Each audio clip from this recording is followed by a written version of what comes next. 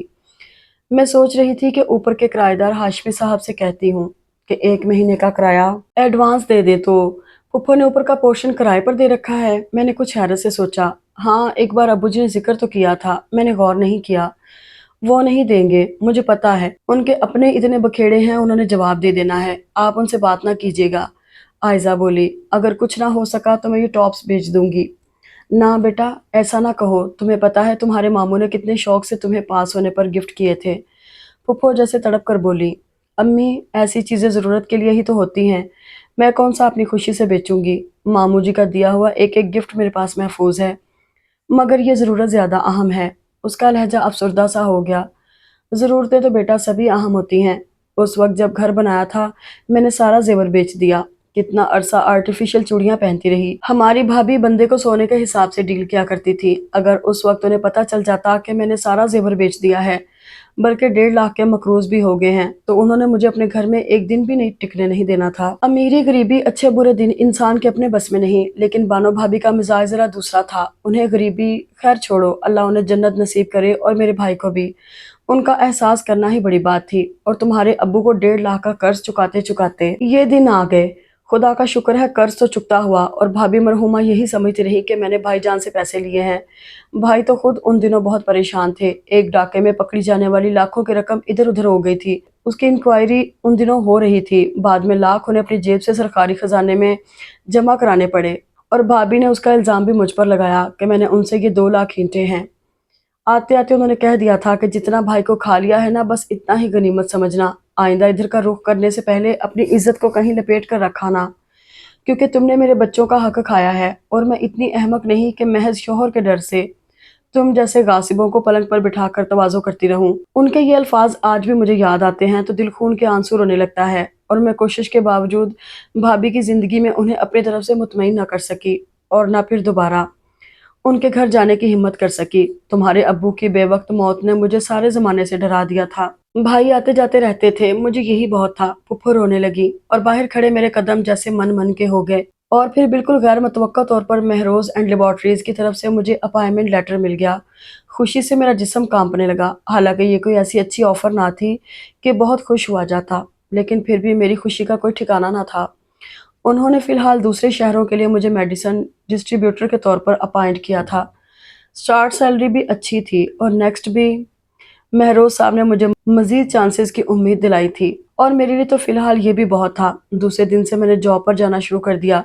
جب رات کو کھانے پر میں نے بھائیوں اور بھابھیوں کو بتایا تو اظہر بھائی نے مبارکباد دی، جبکہ مظہر بھائی خاموشی سے کھانا کھاتے رہے۔ بس اسی جاب کے انتظار میں اتنے عرصے سے ہاتھ پر ہاتھ دھرے بیٹھے تھے۔ یہ کون سی توپ چلائی ہے؟ شہلا بھابھی نے حقارت سے کہا۔ چلو بھابھی، کچھ نہ ہونے سے کچھ ہونا بہتر ہے۔ Something is better than nothing. دیور جی کسی دھندے سے تو لگے، چاہے پھیرے والے ہی سے ہی۔ بینا بھابھی کے گھٹیا ریمارکس پر میں خون کے گھونٹ پی کر رہ گیا۔ ابو جی، آپ کچھ عرصہ انتظار کر لیتے، صرف 4 ماہ، جاب تو مل ہی گئی، پھر میں آپ کا کہا مان ہی لیتا۔ کمرے میں آ کر میں ان کی تصویر سے مخاطب ہو کر بولا، جو ان کے کمرے سے اٹھا کر میں اپنے کمرے میں لے آیا تھا۔ کیا واقعی مان جاتے؟ پھر تو اور بھی اکڑ جاتے۔ ابو جی مانی خیز انداز میں مسکرائے۔ جب سے ابو جی تصویر میں سمائے تھے وہ بہت مسکرانے لگے تھے، انہوں نے مجھ پر ہر وقت خفا ہونا چھوڑ دیا تھا۔ میں روتا، وہ مسکراتے ہوئے آگے بڑھتے اور مجھے گلے لگا لیتے۔ میں مایوس ہوتا تو ان کی مسکراہٹ مجھے جیسے جینے کا حوصلہ دینے لگتی، یا شاید میرے تخیل نے انہیں اتنا خوبصورت گھڑ لیا تھا کہ ان کے تصور سے غصے اور جاہ و جلال کا احساس ہی مٹ گیا تھا۔ ابو جی نے اپائنٹمنٹ لیٹر ملنے پر تصویر کے چوکٹھے سے نکل کر باقاعدہ مجھے گلے سے لگایا اور ماتھا چوما، مگر اس کے باوجود ساری رات میں نے بھیگتی آنکھوں کے ساتھ گزاری۔ زندگی کیا ہے یہ زندگی؟ ہم گئے ہوں کی آواز آڈیو میں سن سکتے ہیں، تصویروں میں انہیں مکمل وجود کے ساتھ دیکھ سکتے ہیں، مگر اپنی اس تشنگی کی تسلی نہیں کر سکتے جو زندہ وجود کرتا ہے۔